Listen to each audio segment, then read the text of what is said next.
Tout sera mis en œuvre pour protéger nos salariés et pour protéger nos entreprises, quoi qu'il en coûte. C'était il y a tout juste un mois, avant même le début du confinement. Mais depuis, la facture ne cesse de grimper. Face à la chute du PIB de 6% au premier trimestre, le gouvernement a décidé de doubler son plan de soutien à l'économie à 100 milliards d'euros. Mais qui pour payer l'addition? Selon le patronat, l'effort devra venir des salariés français.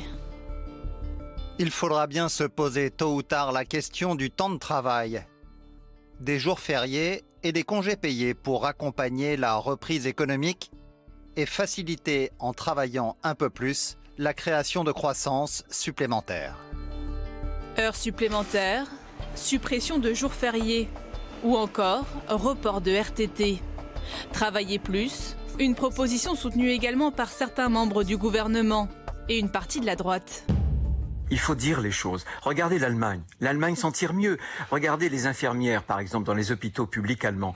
Elles sont payées 20% de plus que nos infirmières. Pourquoi? Mais elles ne font pas 35 heures. Elles font 40 heures. Est-ce que les 35 heures ont rendu les Français plus riches? Est-ce que la bureaucratie, l'étatisation de la société française nous a plus protégés? Non. On n'a pas de masque. On n'a pas de surblouse. On n'a pas de test.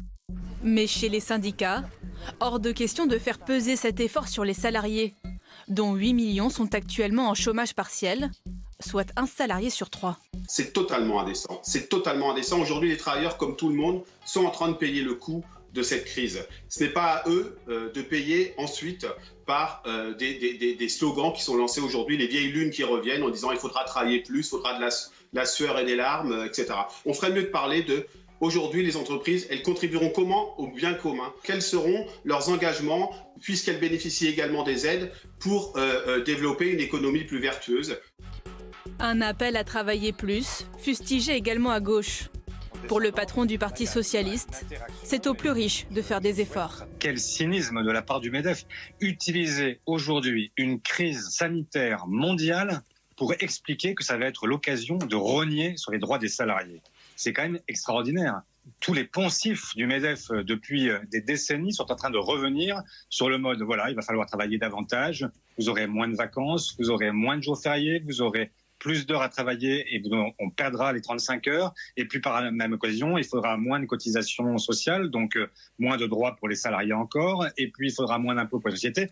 Bref, ils voudraient faire payer la crise aux seuls salariés. Mais c'est incroyable. Augmentation des impôts ou du temps de travail, austérité ou reconstruction. Ce soir, Emmanuel Macron donnera peut-être aux Français une idée de l'effort de guerre sanitaire qui leur sera demandé pour sortir de la crise.